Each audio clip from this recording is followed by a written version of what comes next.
এদিকে সিকিমে বন্যার প্রভাবে তিস্তার বাঁধ ভাঙার শঙ্কা দেখা দিয়েছে।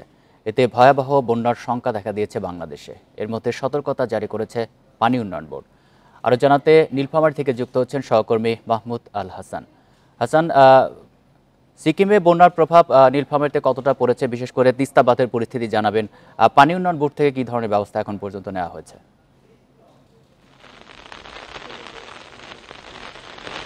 তিস্তার বন্যা মূলত ভারত থেকে নেমে আসা পানিতেই বারংবার হতে আমরা দেখেছি। এবারও এই চলতি মৌসুমে কিন্তু 8 বার তিস্তার পানি বিপদসীমা অতিক্রম করেছে।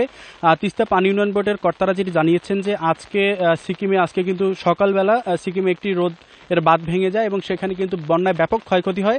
সেই পানিটি কিন্তু সন্ধ্যা নাগাদ আমাদের নীলফামারী যে তিস্তা ব্যারেজ রয়েছে সেই তিস্তা ব্যারেজে বিপদসীমা অতিক্রম করবে এবং রাতে পানি কিন্তু আরও বেশি বাড়তে পারে। নীলফামারী পানি উন্নয়ন বোর্ডের যে ডালিয়া ডিভিশন সেখানকার নির্বাহী প্রকৌশলী আসফাউদ্দৌলা প্রিন্স তিনি যেটি বলছেন যে পানি উন্নয়ন বোর্ডের পক্ষ থেকে তাদের যে সকল ব্যবস্থা, কারণ এই চলতি মৌসুমে কিন্তু 8 বার পানি অতিক্রম করেছে, তারা 4.5 কিলোমিটার বাঁধ এবং 5টি স্পার বাঁধ অর্থাৎ টি বাঁধ কিন্তু তারা সংস্কার করেছে।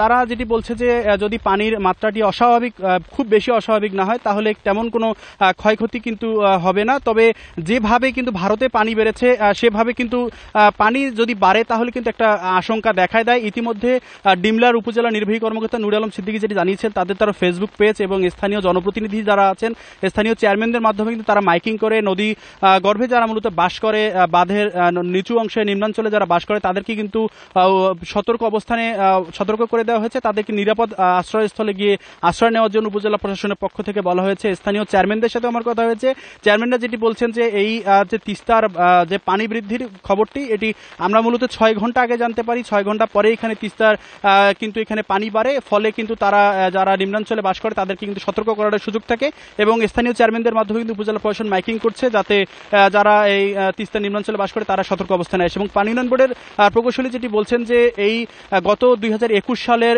20 অক্টোবর কিন্তু সর্বশেষ এখানে প্রায় 150 মিটার একটি বাঁধ ভেঙে 400 পরিবার ক্ষতিগ্রস্ত হয়েছিল। এরপর থেকেই তারা যে কোনো সময় বাঁধ ক্ষতিগ্রস্ত সম্ভাবনা থাকলে তারা বাঁধ সংস্কার করে। তো তিস্তার নিয়ে এই ছিল আমার কিছু সর্বশেষ।